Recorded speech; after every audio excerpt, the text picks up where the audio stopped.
Assalamualaikum warahmatullahi wabarakatuh. Kami dari kelompok 3 akan mempresentasikan manusia dan kehidupan. Perkenalkan, nama saya Fajilan Muhammad Bintang dengan NIM 2210-1026. Oke, nomor 2. Pertama adalah hakikat manusia. Hakikat manusia adalah konsep Islam adalah makhluk yang diciptakan oleh Allah Subhanahu wa taala yang memiliki berbagai potensi untuk tumbuh berkembang menuju kepada kesempurnaan. Hakikat manusia sebagai makhluk yang mulia ciptaan Allah memberikan makna bahwa penciptaan merupakan pihak penentu dan yang diciptakan adalah pihak yang ditentukan, baik mengenai kondisi maupun makna penciptaannya.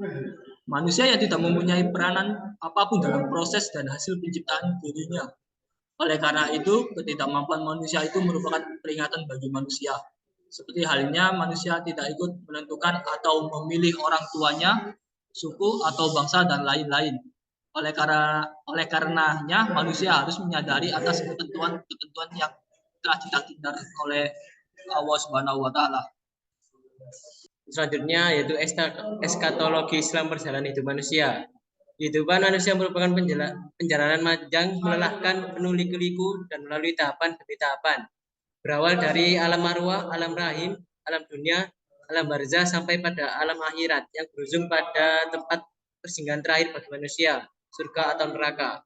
Al-Quran dan Sunnah telah menceritakan setiap fase dari perjalanan panjang manusia itu.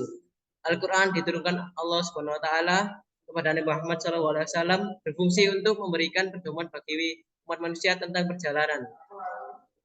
Suratullah yang panjang yang akan dilalui oleh setiap manusia tanpa kecuali manusia yang diciptakan Allah Subhanahu wa taala dari tidak ada terjadi ada akan terus mengalami proses panjang sesuai rencana yang telah ditetapkan oleh Allah taala.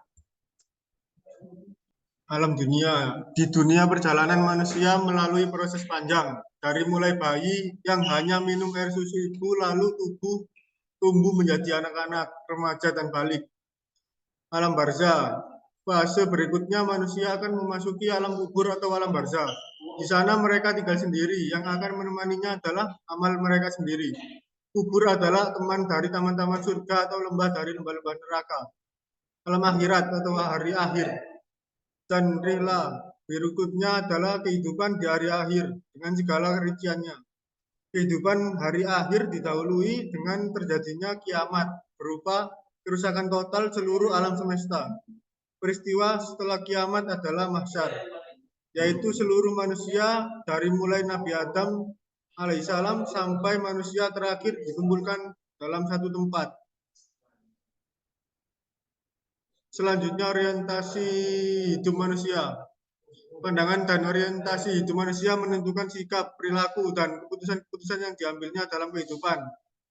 Ada orang yang orientasi hidupnya dunia semata, seperti Qarun yang hidup di zaman Fir'aun. Ketika dia diingatkan untuk membagi hartanya kepada orang lain, dia menolak dengan alasan bahwa kekayaannya belum cukup. Dan harta yang dimilikinya itu adalah hasil usahanya sendiri. Hasil kerja keras dan keringatnya sendiri. Ada pula yang orientasi hidupnya akhirat semata, seperti 3 orang di zaman Rasulullah. Yang pertama bertekad untuk melakukan sholat sepanjang malam selama hidupnya. Yang kedua akan melakukan puasa terus-menerus sepanjang umurnya.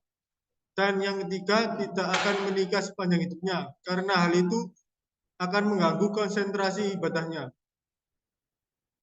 Allah Subhanahu wa taala melalui firman-Nya di atas dan ayat-ayat lainnya memberi petunjuk mengenai orientasi hidup yang seimbang, yaitu orientasi hidup akhirat tanpa melupakan dunia. Jadi al-hayatul quswa atau tujuan akhir hidup manusia memang akhirat. Tapi jangan lupa bahwa manusia juga boleh menikmati bagiannya di dunia. Rasulullah SAW memberikan nasihat kepada 3 orang yang diceritakan di atas dengan bersabda, "Aku adalah orang yang paling bertakwa di antara kalian. Tapi aku tetap tidur di malam hari, makan di siang hari, dan tetap menikah."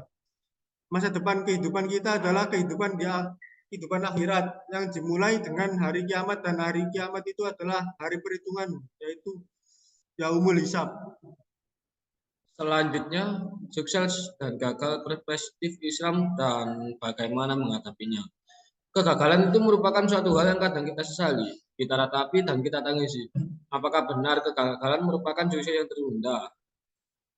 Mengapa demikian? Sebelum membahas tentang kegagalan, ada baiknya kita kembali mengingat firman Allah dalam surat Ar-Ra'd ayat 11. Innallaha la yughayyiru ma biqaumin hatta yughayyiru ma bi anfusihim. Yang artinya, sesungguhnya Allah tidak akan mengubah keadaan suatu kaum sebelum mereka mengubah keadaan mereka sendiri. Dari ayat tersebut dapat kita ketahui bahwa Allah sangat menghargai suatu usaha untuk merubah nasib atau keadaan. Dan Allah tidak akan mengabulkan perubahan tanpa orang itu melakukan perubahan pada dirinya sendiri. Namun mengapa terkadang dalam upaya mengubah keadaan, kita sering sekali menemukan kegagalan. Kata gagal, kadang kita anggap bahwa kita tidak sukses melakukan ataupun menggapai sesuatu. Pada saat ini, kebanyakan manusia mengukur kesuksesan dari jabatan ataupun keluarga. Semua hal tersebut memang tidak menjadi masalah jika kamu ingin meraihnya. Tetapi, jika hanya berfokus pada kesuksesan dunia, bagaimana dengan kesuksesan di akhirat kelak? Inilah mengapa sebagai manusia, kita harus menyeimbangkan dunia dan akhirat. Lantas, bagaimana sukses menurut Islam sebagaimana disampaikan dalam Al-Quran dan hadis? Islam sebagai agama rahmatan lil alamin telah mengatur seluruh kehidupan manusia. Salah satunya mengenai kesuksesan hidup manusia. Manusia yang sukses dalam Islam tidak hanya diukur oleh harta dan posisi atau jabatannya di suatu perusahaan, melainkan ada standar lain yang Allah berikan. Contoh sukses dalam Islam: 1. Sukses karena bermanfaat, sukses membangun masyarakat, sukses di akhirat.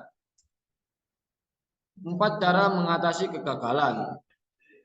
Yang pertama, jangan biarkan kegagalan mematahkan Anda. 2. Evaluasi kegagalan Anda dengan cara pandang yang baru.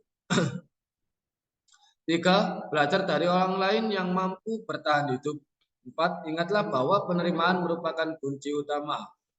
3. Cara menghadapi kesuksesan. 1. Memiliki mindset untuk meraih tujuan. 2. Membatasi diri dari keberhasilan yang berlebihan. 3. Memiliki tanggung jawab. Sekian dari kelompok kami. Terima kasih. Wassalamualaikum warahmatullahi wabarakatuh.